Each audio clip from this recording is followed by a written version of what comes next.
watch the Barbie movie. All right. So like I said, guys, I went and watched the Barbie movie. So I'm doing the video now.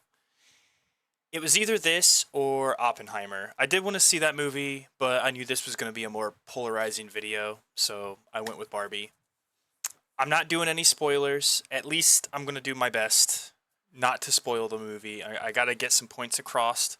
So if you really want to just go see the movie and experience it for yourself, I'm I would recommend just doing that and then, maybe coming back and watching this video.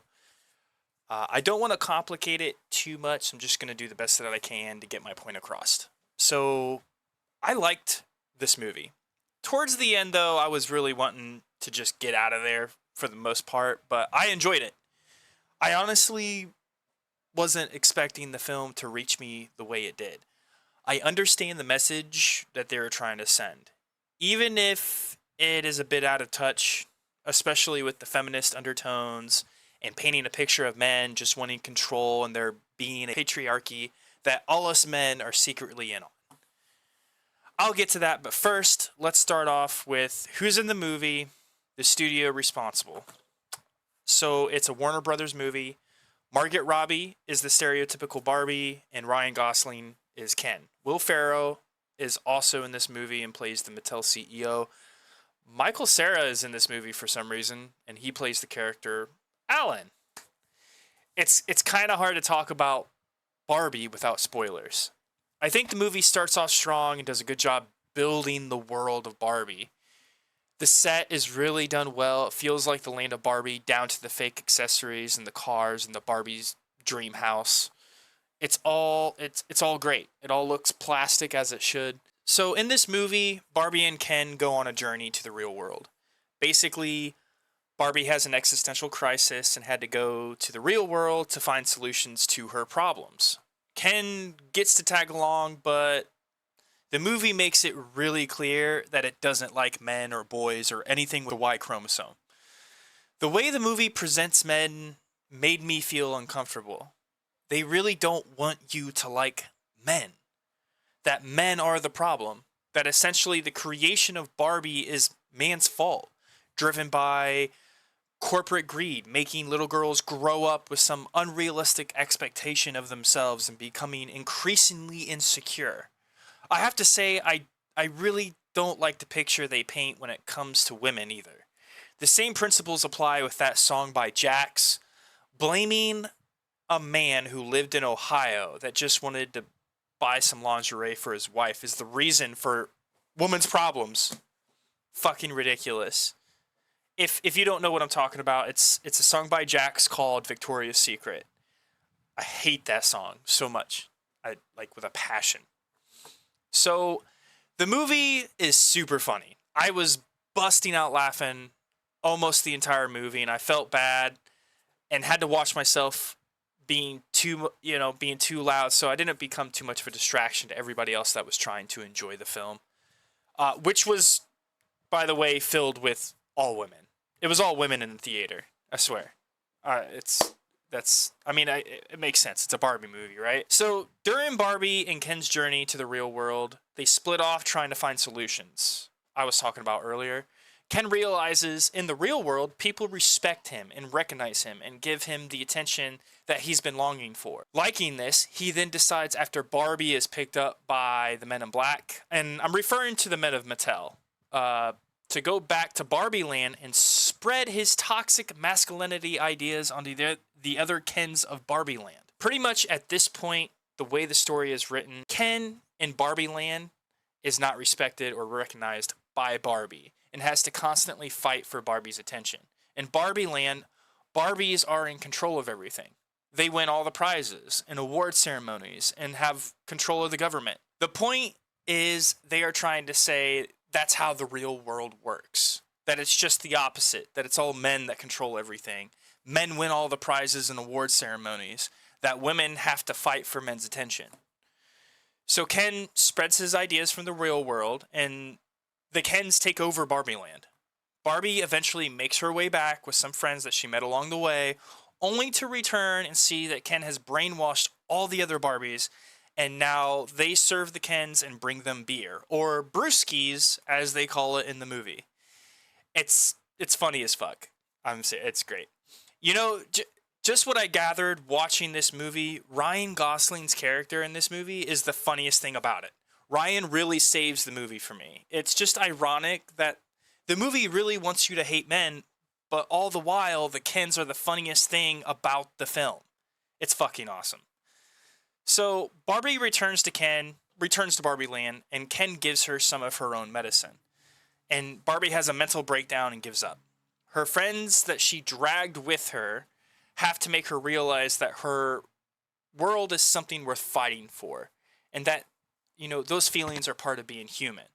So they snap all the other Barbies out of the trance they were in, apparently, and gradually take control back of Barbie Land by manipulating the Kens and brainwashing them back. The tactics they use are fairly simple and are actually used in the real world. So basically, the idea is letting the Kens believe that they are smarter by playing dumb, because men can't help themselves and always have to save the damsel in distress.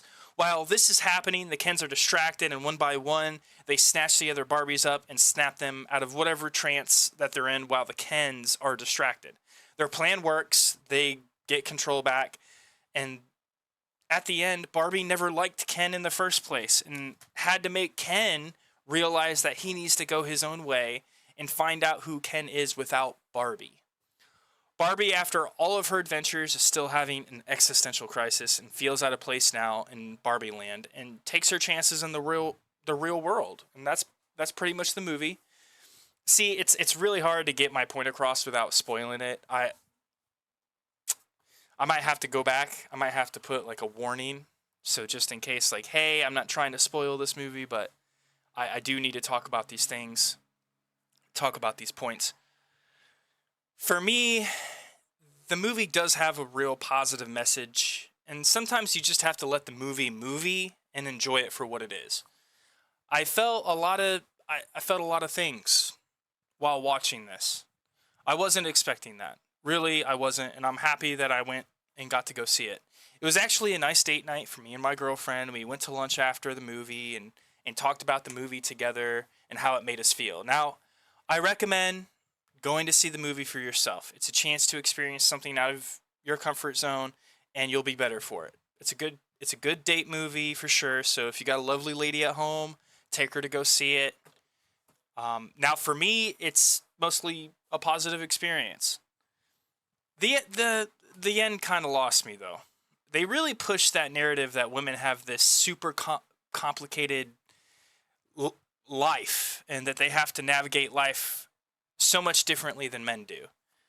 That's not to say that women don't have real challenges that men don't, but a lot of the points that they're trying to get across just felt like reaching.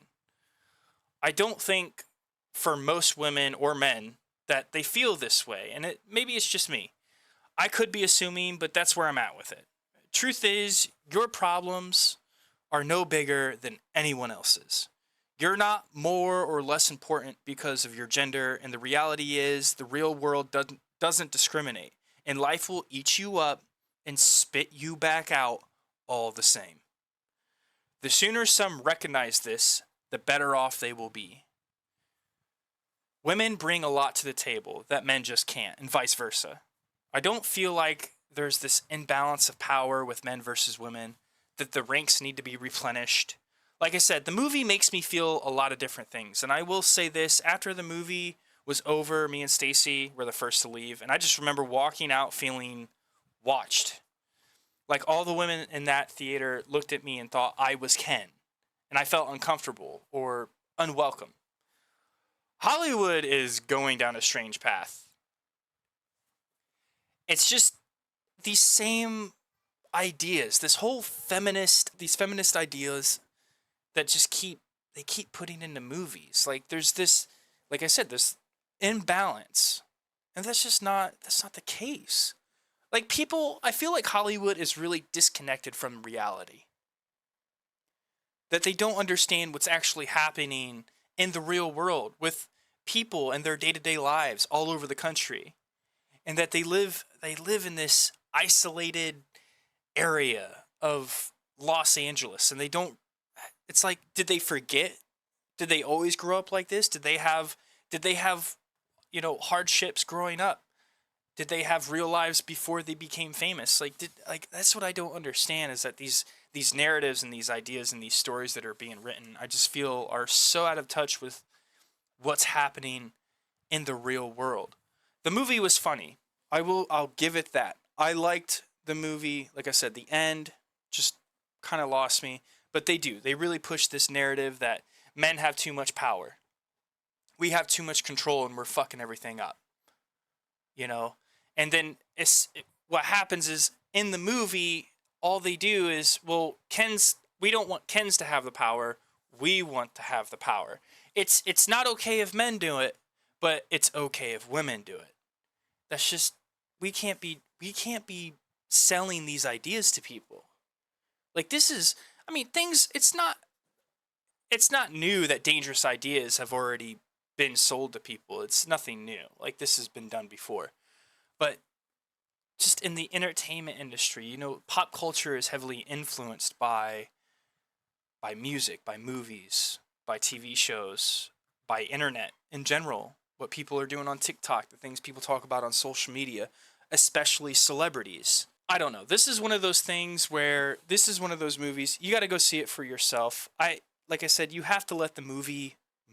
Will Ferrell in this movie was not that funny. He did a couple things that were funny in the film, but for me, man, this was just like, what? Dude, you have Will Ferrell in the movie and you don't use him. You could have, it's just, it's so frustrating. But that's what you get. So guys, that's it for me in this video. If you enjoyed it, hit that like button for me. It helps me continue to grow and it tells me what you guys like. Subscribe, hit the bell so you're notified for more content. Have a good one. I'm out.